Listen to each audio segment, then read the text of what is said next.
The rain drizzled outside, painting the windows in tiny rivulets, as Emily sat on the cold wooden floor, clutching the stuffed bunny her daughter had left behind. The silence in the house was deafening, a stark contrast to the laughter that once filled every corner. The divorce papers lay on the coffee table, signed, finalized, irreversible. It hadn't always been this way. Once, they had been happy, a picture-perfect family. Emily and Daniel had met in college, their love story unfolding like something out of a fairy tale. Their wedding was simple yet magical, and their joy multiplied when little Sophie was born. She had Daniel's deep brown eyes and Emily's bright smile, a beautiful blend of the love they had once shared. But love, as Emily painfully learned, was fragile. It had started subtly, late nights at work, hushed phone calls, the smell of a perfume that wasn't hers lingering on Daniel's shirts. At first, she ignored it, convincing herself she was imagining things. After all,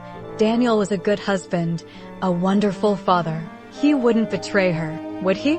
Then, the messages came. One night, as Daniel slept, his phone buzzed on the nightstand. Emily wasn't the kind to invade privacy, but something in her gut told her to look. And there it was, a message from her, the other woman.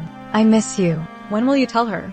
Her world crumbled in an instant. Confrontation led to arguments led to distance, and distance led to the inevitable, Daniel's confession. He had fallen for someone else. Someone new, someone exciting, someone who wasn't burdened by the exhaustion of parenthood and the mundane routine of married life. Emily begged, not for herself, but for Sophie. "Please, Daniel, think of our daughter. She needs her family." But Daniel had made up his mind. And so, despite her pleas, despite the love that still clung to her like a ghost of their past, their marriage shattered. The hardest part wasn't losing Daniel. It was explaining to Sophie why Daddy wasn't coming home. But why?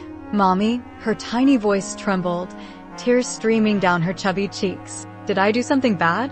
Emily held her close, swallowing her own sobs. "Oh, my love. No, never. Mommy and Daddy just need to live in different houses now. But we both love you so much." But how could a child understand? How could Sophie comprehend that love sometimes wasn't enough to keep a family together? As days turned into weeks, Emily tried to rebuild her life. She painted Sophie's new room in soft pastel colors, cooked her favorite meals, and held her extra tight at bedtime. But the sadness never truly left Sophie's eyes, and when she asked for Daddy, Emily had to force a smile, telling her he would visit soon, even when he didn't. One evening, after putting Sophie to bed, Emily sat in the dark, staring at the framed family photo on the mantel. They had been happy once, a real, undeniable happiness. And now, it was just a memory, a bittersweet reminder of what once was and would never be again.